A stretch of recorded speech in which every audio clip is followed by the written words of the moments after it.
தொடர்ந்து jokes video பார்த்துட்ருக்கேன் இல்லையா, அதில் வந்து ஃபஸ்ட்டு ஜோக்கு வந்து பார்த்துட்டு நம்ம அதுக்கப்புறம் உள்ளே போனால் ஃபஸ்ட்டு ஜோக் மின்சார வாரியம் லொல்லு. அதாவது கரண்ட் ஆஃபீஸில் நடக்கிற லொல்லு.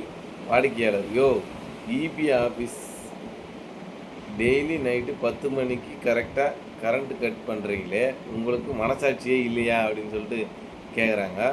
அதுக்கு இபி ஊழியர், தம்பி அது உங்கள் நன்மைக்கு தான் அப்படின்னு சொல்லிட்டு சொல்கிறார். வாடிக்கையாளர், என்னது ஏன் நன்மைக்கா அப்படின்னு சொல்லிட்டு கேட்குறாரு. இபி ஊழியர், என்னப்பா கரண்ட்டு இருந்தால் ஃபோனை பார்த்துக்கிட்டு 2 மணி வரைக்கும் முயற்சிக்கிட்டு இருப்பீங்க, கரண்ட்டு போனால் தான் ஒழுங்காக தூங்க போவீங்க, நாங்கள் உங்கள் ஆரோக்கியத்தில் எவ்வளவு கவனமாக இருக்கோம் பார்த்தீங்களா, கரெக்டு தான் இல்லை, கரெக்டாக ஏதோ அந்த டைம் வேணால் ஆஃப் பண்ணிட்டுருக்கு, நாங்கள் தூங்க போயிடுறோம். கரெக்டான யோசனைப்பா, இந்த யோசனை நல்லா இருக்குது, இதை பயன்படுத்தினா நல்லா இருக்குன்னு நினைக்கிறேன். ஆனால் கரண்ட் இல்லாத நிறைய பேர் பூச்சிக்கடியில் போயிட்டு சேர்ந்துருவாங்க, அது எதை பண்ணுற போகிறீங்க. அடுத்து ஜோக் போகலாம். அந்த லாஜிக் கரெக்டாக இருக்குது, பட் வந்து இருக்க முடியாது இபி இல்லாத. அடுத்து ஜோக்கு போகலாம். மக்கை பவர் கட் விடுகிறது. கேள்வி, கரண்ட்டு போனால் மட்டும் வர்ற அந்த கொசுவுக்கும் நம்ம உறவினருக்கும் என்ன மச்சான் வித்தியாசம்?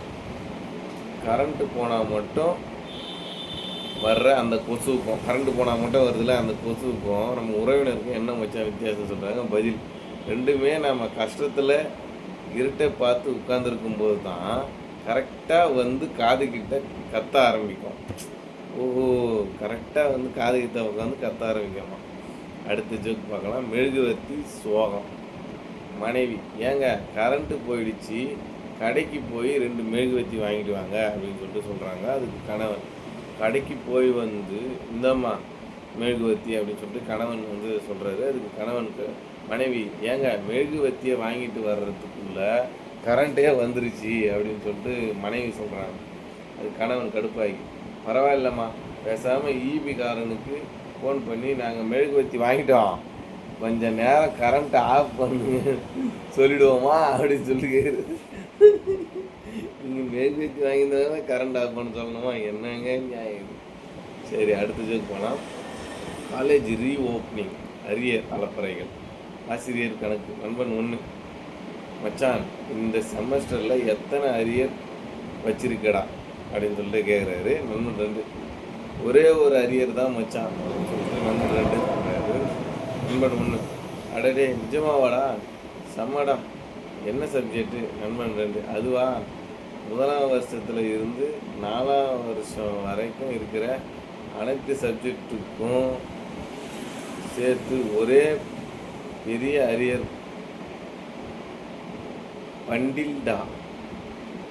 பண்டில்டாவா, ஒரே பெரிய அரியர் பண்டில்டாவா, புரியலையா?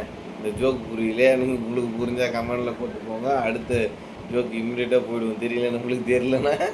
அடுத்து காலேஜ் கட்டு அடிப்பது எப்படி ஜோக்கு. மாணவன், மேடம் நாளைக்கு எனக்கு உடம்பு சரியில்லை, அதனால் நான் காலேஜுக்கு வரமாட்டேன் மேடம் அப்படின்னு சொல்லிட்டு சொல்கிறாரு.